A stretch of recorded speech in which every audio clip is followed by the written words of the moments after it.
జనవరి 22 యోహాను సువార్త 2వ అధ్యాయము 1 నుండి 11 వచనములు. క్రీస్తు దృష్టిలో వివాహ వ్యవస్థ ఎంత ఘనమైనది! ఒక విధంగా మన ప్రభువు ఇహలోక పరిచర్యలో బహిరంగంగా చేసిన మొట్టమొదటి పని ఒక వివాహానికి హాజరు కావడమే. రోమా సంఘం చెప్పుకుంటున్నట్టు వివాహం ఒక సంఘ సంస్కారం కాదు. ఇది కేవలం మానవ ప్రయోజనం కోసం దేవుడు ఏర్పాటు చేసిన ఒక జీవిత స్థితి.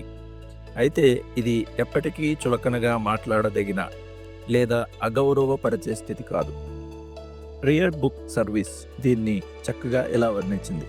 ఇది మానవుడి అజ్ఞాన దశలో దేవునిచే స్థాపించబడిన ఘనమైన వ్యవస్థ మరియు క్రీస్తుకు తన సంఘమునకు మధ్య ఉన్న మర్మయుక్తమైన ఐక్యతను సూచించేది. వివాహ బంధాన్ని చులకనగా ఎంచే సమాజం ఎన్నడూ ఆరోగ్యకరమైన స్థితిలో ఉండదు. ఆ దేశంలో నిజమైన భక్తి ఎన్నడూ వర్ధిల్లదు. దీనిని తేలికగా తీసుకునే వాళ్ళలో క్రీస్తు మనస్సు ఉండదు.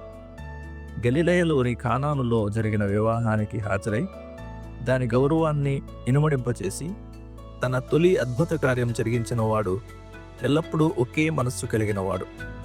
వివాహము అన్ని విషయములలో ఘనమైనది అని పౌలు భక్తుని ద్వారా పరిశుద్ధాత్మ దేవుడు చెప్తున్నాడు.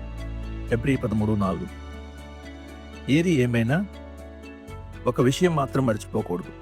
వివాహం అనేది రెండు అమర్త్యమైన ఆత్మల ఇహలోక సంతోషాన్ని, ఆత్మీయ సంక్షేమాన్ని ఎంతో తీవ్రంగా ప్రభావితం చేసే ఒక మెట్టు.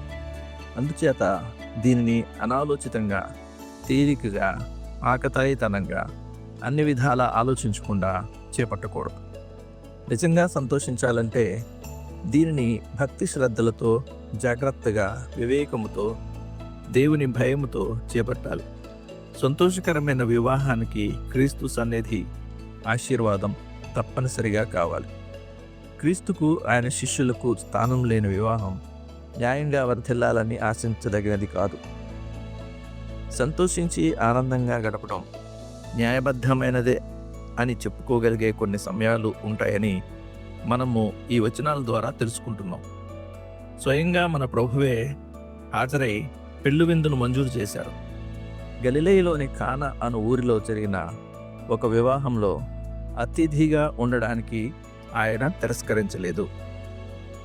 ధ్యానం కోసం విడాకుల సంఖ్య ఆకాశాన్ని అందుతూ జారత్వం విచ్చలవిడిగా తిరుగుతున్న ఈ రోజుల్లో క్రైస్తవుల మధ్య నమ్మకత్వము, పవిత్రతలను కాపాడుకోవాలి. దేవుడు మిమ్మును సమృద్ధిగా దీవించునుగాక. ఆమేన్.